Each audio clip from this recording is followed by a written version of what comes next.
Hello student, मैं हूँ RD Singh. स्वागत है आप लोगों का आपके YouTube channel RDS coaching classes में। आज की इस वीडियो में हम चैप्टर 4 एक्सरसाइज 4.1 का इंट्रोडक्शन पार्ट कवर करेंगे। चैप्टर का नाम है द्विघात समीकरण। तो द्विघात समीकरण को हम समझते हैं। यहाँ देखो लिखा है द्विघात बहुपद। द्विघात बहुपद हम चैप्टर 2 में पढ़ चुके हैं अच्छे से, ठीक है। ये देखो द्विघात बहुपद px बराबर ax² plus bx plus c में यदि हम px बराबर क्या रख दें, जीरो, क्या रख दें, जीरो, तो उसे ही द्विघात समीकरण कहते हैं। द्विघात समीकरण कहते हैं। अर्थात यहाँ देखो, ये देखो हमने क्या कर दिया, यहाँ पर px इक्वल टू जीरो कर दिया, तो ax² plus bx plus c बराबर क्या हो जाएगा, जीरो। ये अपना है द्विघात समीकरण। द्विघात समीकरण में होता है जो चर की मैक्सिमम पावर होती है 2। चर की मैक्सिमम पावर कितनी होती है, 2। और ये जो a है जीरो के बराबर नहीं होना चाहिए। अगर a जीरो हो गया तो x² वाला टर्म क्या हो जाएगा, जीरो। तो bx प्लस c जो कि हो जाएगा रैखिक समीकरण। क्या हो जाएगा, रैखिक समीकरण। जबकि हम क्या पढ़ रहे हैं, द्विघात समीकरण, इसीलिए a कभी जीरो नहीं होना चाहिए। और a b व c वास्तविक संख्याएं हैं। ये जो a b c हैं ये क्या हैं, वास्तविक संख्याएं। यहाँ देखो हम एग्जाम्पल का समझते हैं। जैसे कि हमने यहाँ पर क्या रख लें, a बराबर 1, b बराबर 2, c बराबर अगर 3 रख दें तो क्या अपना द्विघात समीकरण बनेगा। तो यहाँ रखो, ये हो जाएगा 1x² प्लस 2x प्लस 3 बराबर 0। x के साथ 1 लिखो या फिर ना लिखो, ये क्या हो गया अपना एक द्विघात समीकरण। और भी एग्जाम्पल रख सकते हो। जैसे कि यहाँ हम रख दें a बराबर -2, b बराबर 3 और c बराबर रख दें 10। तो यहाँ रख के देखो क्या बनेगा, -2x² plus bx plus b की जगह कितना रखना है, 3। कितना रखना है, 3x, और ये हो गया 10 बराबर 0। ये भी एक क्या है, द्विघात, क्या है, द्विघात समीकरण। अगर हम क्या कर दें कि यदि a बराबर क्या रख लें, जीरो, क्या रख लें, जीरो, a बराबर क्या रख दें, जीरो, और b बराबर रख दें 5 और c बराबर रख दें कितना, 10। कितना रख दें, 10। तो यहाँ रख के देखो, ये अपना हो जाएगा 0x² प्लस bx, b का मान कितना है, 5। कितना है, 5x, और ये प्लस c कितना है, 10 बराबर 0। तो यहाँ पे x² के साथ 0 है, तो ये हो जाएगा टर्म ना, 0 हो जाएगा। कितना हो जाएगा, 0। तो 5x प्लस कितना हो जाएगा, 10 बराबर 0। और ये द्विघात समीकरण नहीं है। द्विघात समीकरण नहीं है, क्यों नहीं है, क्योंकि हमने भी बताया है अगर चर की पावर मैक्सिमम 2 है, कितनी है, 2, तभी द्विघात समीकरण होगा, ऐसे नहीं होगा। यहाँ देखो चर की पावर कितनी है, 1। चर की पावर कितनी है, 1, इसीलिए ये द्विघात समीकरण नहीं है। और इससे भी यहाँ समझ सकते हो, हमने बताया था a का मान 0 नहीं होना चाहिए, जबकि हमने यहाँ क्या ले लिया, a बराबर 0। इसीलिए ये जो द्विघात समीकरण लिखा हुआ है, इसलिए ये जो समीकरण लिखा हुआ है यह द्विघात समीकरण नहीं है। क्या है, ये रैखिक समीकरण है। क्या है, रैखिक समीकरण। रैखिक समीकरण क्या होता है, अगर चर की पावर 1 होती है तो उसे रैखिक समीकरण कहते हैं। तो एक और हम एग्जाम्पल यहाँ पर समझते हैं। यहाँ देखो लिख रहे हैं x की power 3 plus 5x² plus 3x plus 5 बराबर 0। ये बताना है कि ये द्विघात समीकरण है या फिर नहीं। नहीं है, क्यों नहीं है द्विघात समीकरण ये, क्योंकि चर की मैक्सिमम पावर कितनी है, 3 है। कितनी है, 3। इस द्विघात समीकरण के बारे में हम थोड़ा और पढ़ेंगे। तो यहाँ देखो हमने एक नोट लिखा है, वास्तविक जीवन से संबंधित कई समस्याओं को हल करने के लिए हम द्विघात समीकरण का प्रयोग करते हैं। जैसे यहाँ देखो एक उदाहरण लिखा है, हमने लिखा है एक कक्ष का क्षेत्रफल, एक कक्ष है, इसका क्षेत्रफल कितना है, 300 वर्ग मीटर। 300 वर्ग मीटर, जिसकी जो लंबाई है चौड़ाई के 2 गुने से 1 मीटर अधिक है। मतलब कि जो लंबाई है, अगर हमें लंबाई निकालना है तो चौड़ाई को कितना करना है, 2 गुना। 2 गुने में 1 मीटर ऐड कर देंगे तो हमें लंबाई पता चल जाएगी। कक्ष की लंबाई और चौड़ाई ज्ञात कीजिए। तो यहाँ देखो इसको हम कैसे सॉल्व करेंगे। तो माना कक्ष की चौड़ाई बराबर x मीटर। हमने चौड़ाई ही क्यों माना है, क्योंकि यहाँ जो लंबाई है चौड़ाई के 2 गुने से, लंबाई चौड़ाई पे डिपेंड है, जब तक कि तुम्हें चौड़ाई नहीं पता चलेगी तब तक तुम लंबाई नहीं निकाल सकते हो। तो इसीलिए हमने चौड़ाई को मान लिया है x।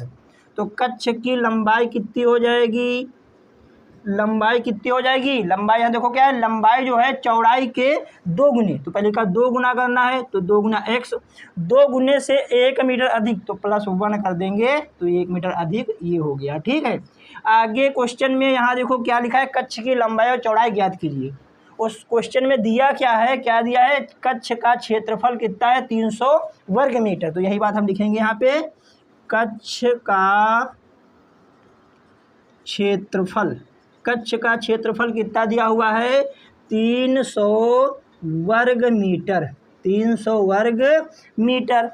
अगर हम इसका फिगर बनाएंगे तो देखो कैसे बनेगा, मान लेते हैं ये लंबाई है कक्ष की और ये क्या है, चौड़ाई है। तो लंबाई यहाँ पे कितना है, लंबाई कितनी है, ये है, कितनी है 2x + 1 मीटर, और चौड़ाई कितनी है x मीटर, चौड़ाई कितनी है x मीटर। जब ये x है तो ये भी x होगा, जब ये चौड़ाई कितनी है यहाँ पे 2x + 1 तो ये भी 2x + 1 होगा।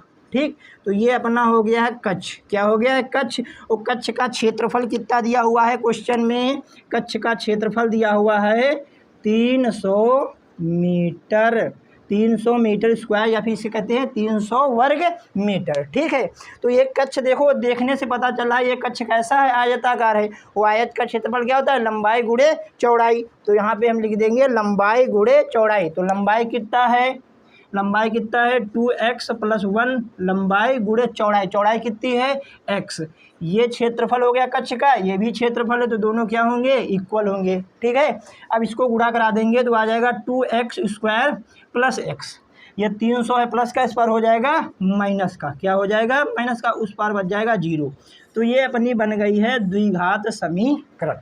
द्विघात समीकरण को हल करना हम एक्सरसाइज 4.2 में सीखेंगे। हम आशा करते हैं एक्सरसाइज 4.1 का इंट्रोडक्शन आप लोगों को समझ में आया होगा। इसको और भी अच्छे से समझने के लिए हम एक्सरसाइज 4.1 के सभी एग्जाम्पल को भी इसी वीडियो में कवर करेंगे। अब हम उदाहरण नंबर 1 को सॉल्व करेंगे। उदाहरण नंबर 1 के 2 पार्ट हैं, तो पहले हम पहले पार्ट को सॉल्व करते हैं। तो यहाँ देखो क्या लिखा है, जॉन और जावंती दोनों के पास कुल मिलाकर 45 कंचे हैं। कितने कंचे हैं, 45। दोनों 5-5 कंचे खो देते हैं और अब उनके पास कंचों की संख्या का गुणनफल 124 है। हम जानना चाहेंगे कि आरंभ में उनके पास कितने कितने कंचे थे। तो यहाँ देखो हमने माना है, माना जॉन के पास कंचों की संख्या क्या मान लेते हैं x, क्या मान लेते हैं x, और जॉनवी के पास कंचों की संख्या y इस बार नहीं मानेंगे। क्यों नहीं मानेंगे, क्योंकि हम पढ़ रहे हैं द्विघात समीकरण। द्विघात समीकरण में एक ही चर होता है, यहाँ पे कितने हो जाएंगे, 2 चर हो जाएंगे। इसीलिए हम इसको ना मान के हम यहाँ देखो क्या मानेंगे, जावंती के पास कंचों की संख्या क्या मानेंगे हम 45 - x, क्या मान लेंगे 45 - x। अब यहाँ क्वेश्चन में देखो लिखा है दोनों के पास कुल मिलाकर 45 कंचे हैं। अब इनको ऐड करके देखो तो 45 ही आएगा। कैसे, x से x क्या हो जाएगा कैंसिल, तो कितना आ जाएगा 45। अगर आप लोगों को ये मानने में परेशानी होती है तो इसको y ही मान सकते हो। क्या मान सकते हैं, y, इसको x और इसको y। अब यहाँ पर हम क्या कर देंगे, दोनों के पास कुल मिलाकर कितना 45, तो मतलब कि x + y बराबर कितना कर देंगे 45। अब यहाँ से y का मान निकाल लो, y बराबर कितना आ जाएगा 45 - x। 45 - x इतना रफली करके ये आप लोग मान सकते हैं। या फिर सबसे सिंपल तरीका है, x मान लो, अगर क्वेश्चन में योग दिया है तो वही x इसमें के योग से क्या घटा दो, वही x उसके योग से क्या कर दो, घटा दो, तो दूसरी संख्या पता चल जाएगी। तो यहाँ देखो अब आगे क्वेश्चन हम पढ़ते हैं। अब यहाँ देखो क्वेश्चन में आगे लिखा है दोनों 5-5 कंचे खो देते हैं। तो यहाँ लिखेंगे हम प्रश्नानुसार, तो दोनों 5-5 कंचे खो देते हैं। तो अब यहाँ बताना है कि जॉन के पास कितने कंचे हैं, जॉन के पास बचे कंचे कितना है, x थे, x से 5 खो दिए तो कितना बचेगा x - 5। और जावंती के पास देखो कितने कंचे बचे हैं, जावंती के पास बचे कंचे, जावंती के पास कितने कंचे थे 45 माइनस एक्स, उसने 5 खो दिए, तो इसमें भी क्या कर देंगे 5 माइनस। तो यहाँ देखो कितना आता है 45 से 5 माइनस करो कितना आ जाएगा 40 माइनस एक्स। तो जावंती के पास हैं 40 माइनस एक्स कंचे और जॉन के पास हैं एक्स माइनस 5 कंचे। आगे क्वेश्चन में लिखा है अब उनके पास कंचों की संख्या का गुणनफल 124 है। अगर इनको हम गुणा कर देंगे तो बराबर कितना होगा 124। तो यही करते हैं हम यहाँ पे x minus 5 into 40 minus x बराबर कितना दिया हुआ है 124। कितना दिया हुआ है 124। तो इसको हम गुणा कराएंगे, यहाँ देखो कितना हो जाएगा ये 40x, आगे कितना हो जाएगा माइनस का एक्स स्क्वायर। अब 5 से कराएंगे तो माइनस 5 चौके 20 मतलब कि 200, और ये हो जाएगा माइनस माइनस प्लस 5x बराबर 124। अब यहाँ देखो इसको भी हम इस बार ले आएंगे, तो यहाँ देखो पहले हम x की पावर 2 वाला लिखते हैं माइनस एक्स स्क्वायर।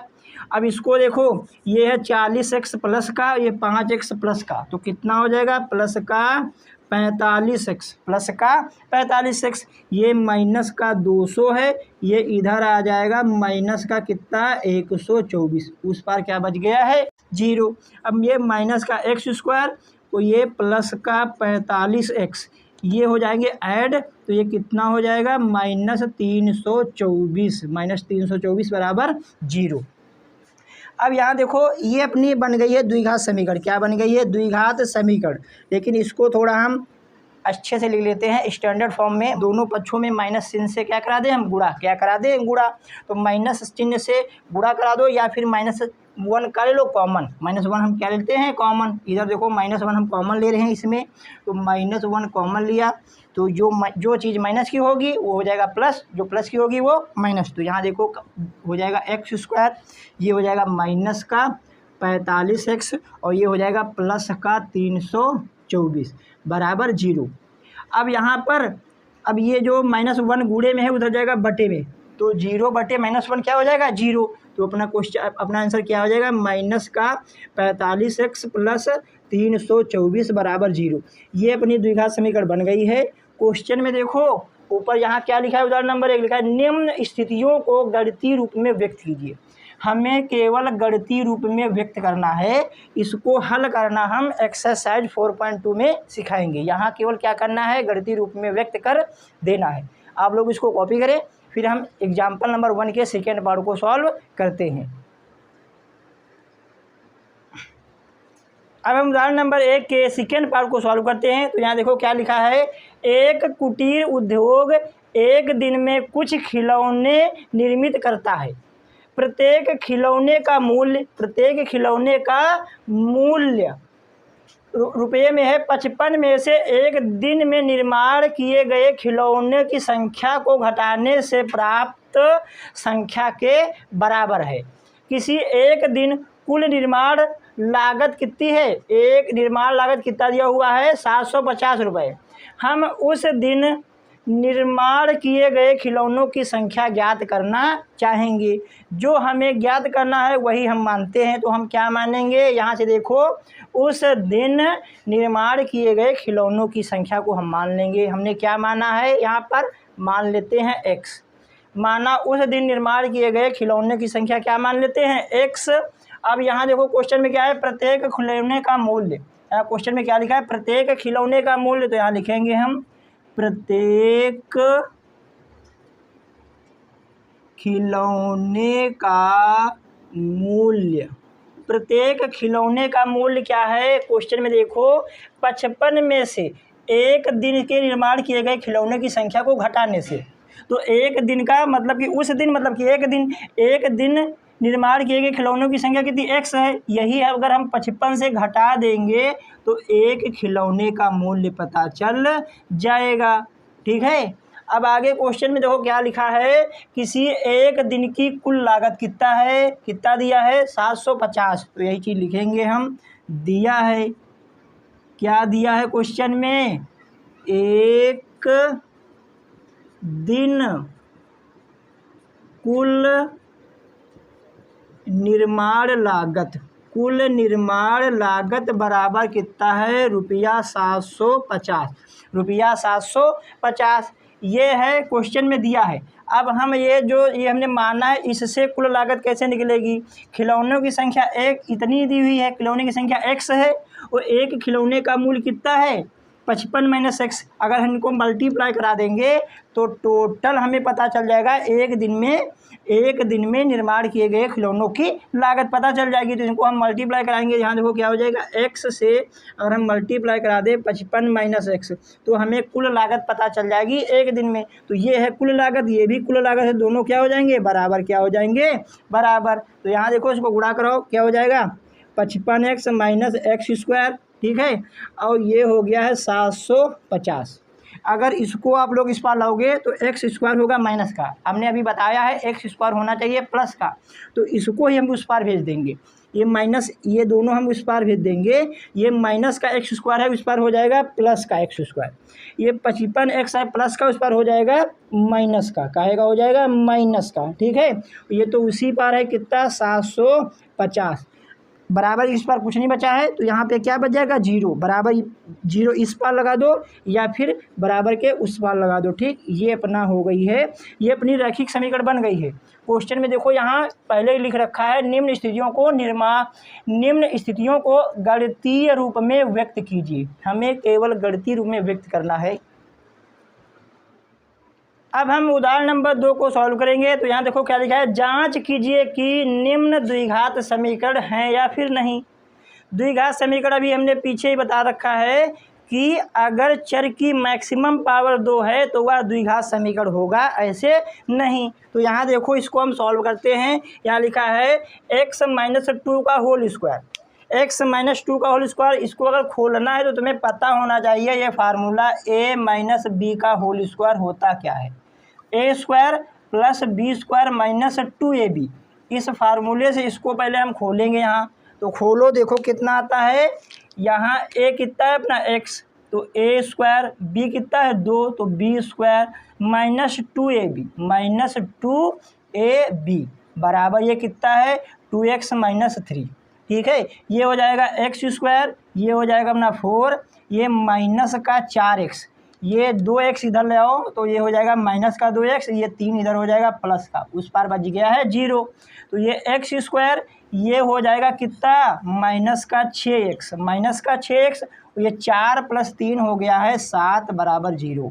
अब हमें बताना है कि यह द्विघात समीकरण है कि नहीं। यहाँ चर x है, x की मैक्सिमम पावर कितनी है 2 है, इसीलिए यह द्विघात समीकरण है। तो क्या लिख देंगे हम यहाँ पे, द्विघात समीकरण है, ठीक। अब हम यहाँ देखो सेकेंड वाले क्वेश्चन को सॉल्व करेंगे। तो यहाँ देखो लिखते हैं क्या है, x ब्रैकेट में x + 1 प्लस ये 8 बराबर x + 2 और x - 2। इसको हम यहाँ पर मल्टीप्लाई कराते हैं। तो यहाँ देखो कितना हो जाएगा x² + x और ये +8। आप लोग चाहो तो इसको गुणा करा लो या फिर इसका फार्मूला खोल सकते हो, a + b होता है क्या, a + b है और a - b है दूसरे ब्रैकेट में, होता है a² - b²। तो यही हम फार्मूला लगाएंगे। तो a है x² और b कितना है 2 है, तो b का स्क्वायर कितना हो जाएगा 4। अब यहाँ देखो इनको भी हम इस बार ले आएंगे। तो ये x² + x + 8, ये हो जाएगा माइनस का x², ये हो जाएगा प्लस का 4 बराबर 0। x² से x² हो जाएगा कैंसिल, ये बच गया x और ये देखो 8 + 4 हो जाएगा 12 बराबर 0। यह द्विघात समीकरण नहीं है क्योंकि चर की पावर 1 है। चर की पावर 1 होती है तो उसे कहते हैं रैखिक समीकरण। ये क्या हो जाएगी रैखिक समीकरण, ये द्विघात बहुपद नहीं है, लिख देंगे द्विघात बहुपद नहीं, यह द्विघात समीकरण नहीं है, द्विघात समीकरण नहीं है, ठीक है। अब हम यहाँ देखो क्वेश्चन नंबर 3 को सॉल्व करेंगे। ये है अपना क्वेश्चन नंबर 3, यहाँ लिखते हैं क्वेश्चन नंबर 3 है ये x और ये 2x + 3 और बराबर में है x² + 1। ये है अपना क्वेश्चन नंबर 3। इसको सॉल्व करते हैं, यहाँ मल्टीप्लाई कराएंगे तो आ जाएगा 2x² + 3x। इनको हम इस पार ले आएंगे तो माइनस का x² - का 1 बराबर 0। अब 2x² से ये एक x² घटाएंगे तो बच जाएगा x², ये है प्लस का 3x, ये -1 बराबर 0। ये बताओ हमको द्विघात समीकरण है कि नहीं? साफा साफा देख सकते हो ये द्विघात समीकरण है। क्यों है? क्योंकि चर की मैक्सिमम पावर कितनी है? 2 है, इसलिए यह क्या है? द्विघात समीकरण, द्विघात समीकरण है। अब हम लास्ट वाले क्वेश्चन को सॉल्व करेंगे। ये जो दिया हुआ है क्वेश्चन नंबर 4, यहाँ क्या है? ये x + 2 का होल क्यूब बराबर x³ - 4। अब यहाँ x + 2 का होल क्यूब है, तो तुम्हें होल क्यूब का फार्मूला पता होना चाहिए। तो यहाँ देखो लिखते हैं a + b का होल क्यूब बराबर a³ + b³ और यह +3ab ब्रैकेट में a + b, ये है अपना फार्मूला। ठीक, ये फार्मूला कक्षा 8 में पढ़ चुके होंगे आप लोग, फिर भी हम यहाँ देखो लिख दिया है। अब इसको देखो खोलते हैं, ये हो गया है a³ + b³ + 3ab, 3ab और ब्रैकेट में a + b बराबर x³ - 4, x³ - 4। यहाँ देखो कितना आएगा? x³ तो ये हो गया है 8, 2 का क्यूब कितना होता है? 8 प्लस ये 3 दूनी 6x, कितना हो गया? 6x ब्रैकेट में x + 2, इनको हम इस पार लाएंगे x³, ये हो जाएगा प्लस का 4 बराबर 0। x³ से x³ हो जाएगा अपना कैंसिल। तो यहाँ देखो कितना बच रहा है? ये 8 बच रहा है, ये 8 है और ये 4 है, तो 8 4 कितना हो गया है? 12। ठीक है, अब इसको हम अंदर मल्टीप्लाई करा देंगे, तो 6 का नाम 6x², 6 का नाम 6x² और प्लस 6 दूनी 12x, 6 दूनी 12x बराबर 0। अब यहाँ देखो पहले हम स्क्वायर वाला पद लिखेंगे मानक रूप में। इसको लिखेंगे कैसे? मानक रूप में। मानक रूप में होता क्या है? अवरोही क्रम में लिख दो, उसे ही मानक रूप कहते हैं। तो अवरोही क्रम में इसको लिखते हैं। पहले इसको लिखेंगे हम 6x² + 12x और ये आ जाएगा प्लस का 12 बराबर 0। आप यहाँ 6 कॉमन भी ले सकते हैं, 6 कॉमन भी ले सकते हैं। x² + 6 दूनी 12x प्लस 6 दूनी 12 बराबर 0। और इसके बाद ये 6 जो गुणे में इधर बटे में चला जाएगा, तो यहाँ देखो क्या बचेगा? हम यहाँ लिख देते हैं, ये आ जाएगा ये x² + 2x + 2 बराबर 0। 0/6 मतलब कि 0। ये भी क्या है? द्विघात समीकरण। क्यों द्विघात समीकरण है? क्योंकि ये चर की पावर कितनी है यहाँ पे? 2। अगर चर की पावर 2 है तो उसे द्विघात समीकरण कहेंगे। क्या है ये? द्विघात समीकरण है। क्या है ये? द्विघात समीकरण। इसी क्वेश्चन के साथ एक्सरसाइज 4.1 का इंट्रोडक्शन पार्ट कवर होता है। अगले वीडियो में हम एक्सरसाइज 4.1 के सभी क्वेश्चनों को कवर करेंगे। अगर आप लोगों को ये वीडियो अच्छी लगी है तो प्लीज़ हमारे चैनल को सब्सक्राइब करिए और इस वीडियो को अपने दोस्तों के साथ शेयर भी कीजिए।